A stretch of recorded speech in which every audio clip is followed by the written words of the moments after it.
Will you pray with me? Gracious God, may the words of my mouth and the meditation of all of our hearts be acceptable to you, our strength and our Redeemer. Amen. It is so hard to say goodbye, even when circumstances are happy ones, like a graduation from school or accepting a new job or moving into a new home and a new neighborhood. Goodbyes always contain some aspect of grief. But when separation happens due to loss, death of a loved one, or the end of a relationship, goodbyes can feel devastating. If you've ever lost someone close to you, you know this kind of grief. And yet, as a culture, we don't do well with it. We'd rather not talk about death and loss. And so when it happens, most of us will be emotionally unprepared. People often tell me that the hardest thing for them to do is to comfort someone who has lost somebody close to them. We just don't know what to say. Silence feels like failure, and saying the wrong thing even worse. And so most often we just avoid the person, leaving them to feel more alone than ever. Maybe it's because we don't want to admit how fragile our own lives are, or maybe it's because loss makes it harder to pretend that we are just fine and that we are young and that we will live forever. I don't know.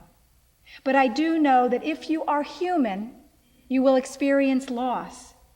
And unfortunately, sometimes saying goodbye is just so hard that we don't even do it.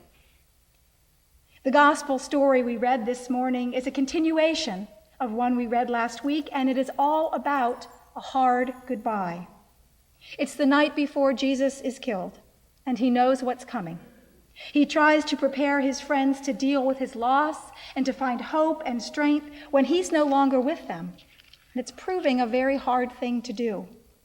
Jesus had filled their lives with so much meaning. He had helped them to believe that another kind of world was possible. He had shown them what it meant to live a grace-filled life of courage and hope, and they did not want to let him go.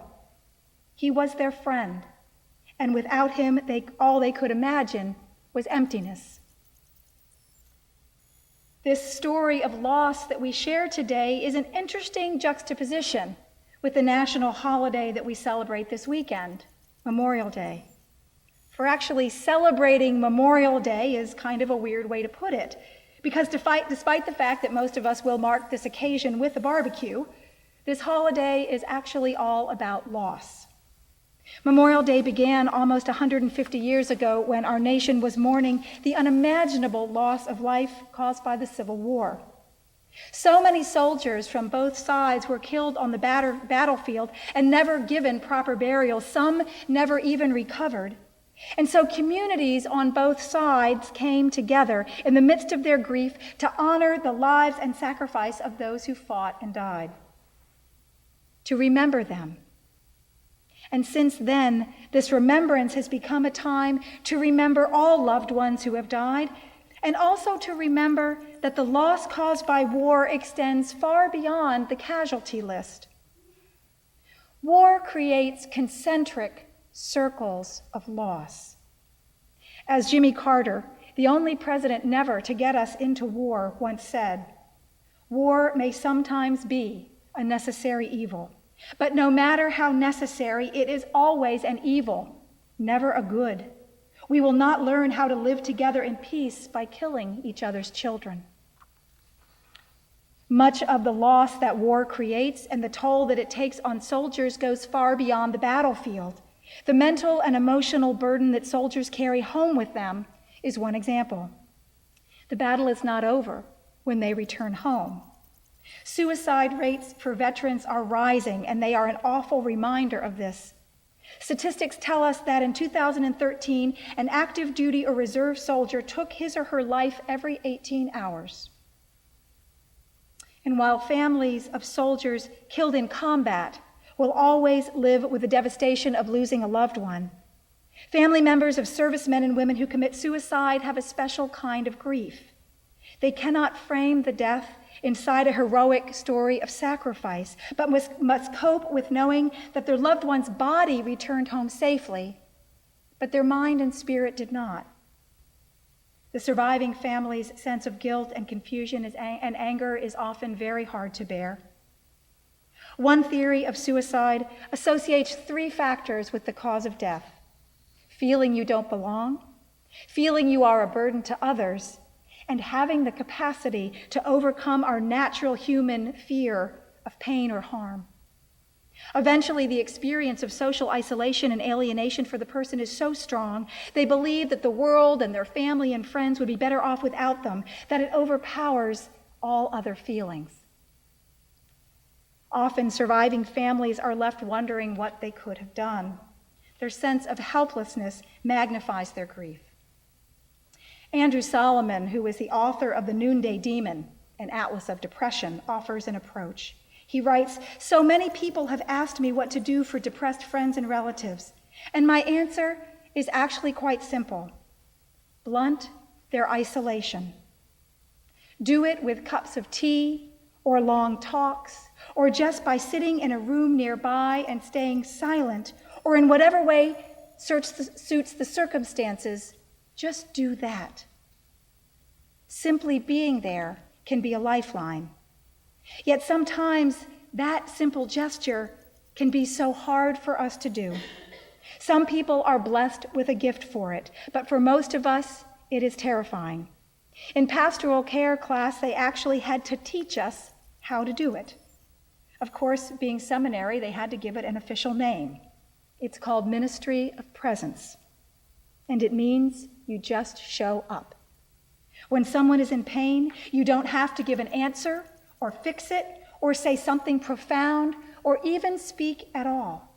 The most powerful thing is just to be there, to let people know that you are there for them, that God is there, that they are not alone.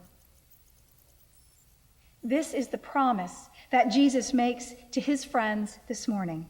He promises to just be there, to blunt their isolation, to not let them suffer alone.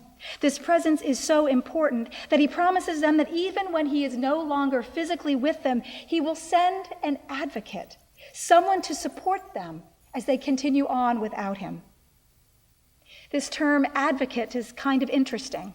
In the original Greek language of the text, the word is parakletos, which has a few different meanings. One is indeed the word advocate, used in the legal sense, someone to stand up for you in a court of law. But the other is a more relational meaning, someone who brings you comfort, consolation, and encouragement when life hands you a trial of a different kind.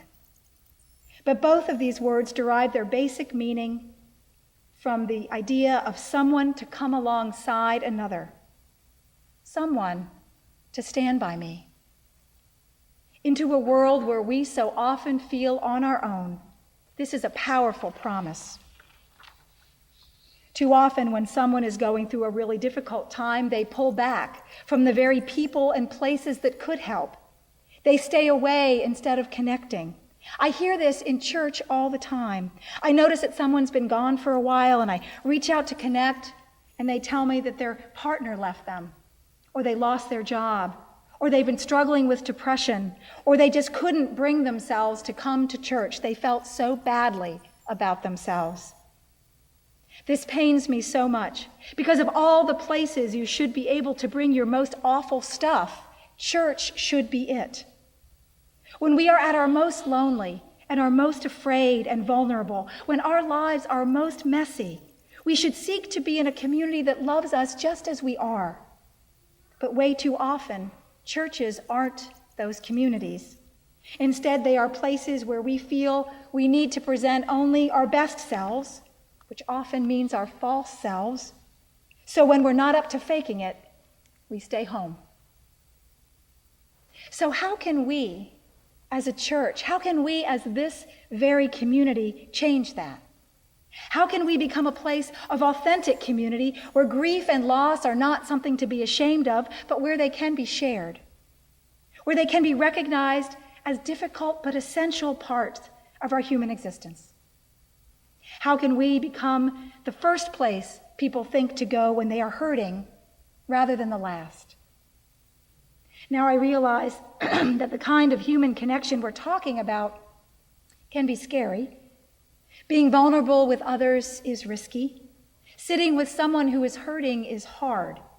Most of us avoid feeling our own pain, let alone rush to embrace someone else's.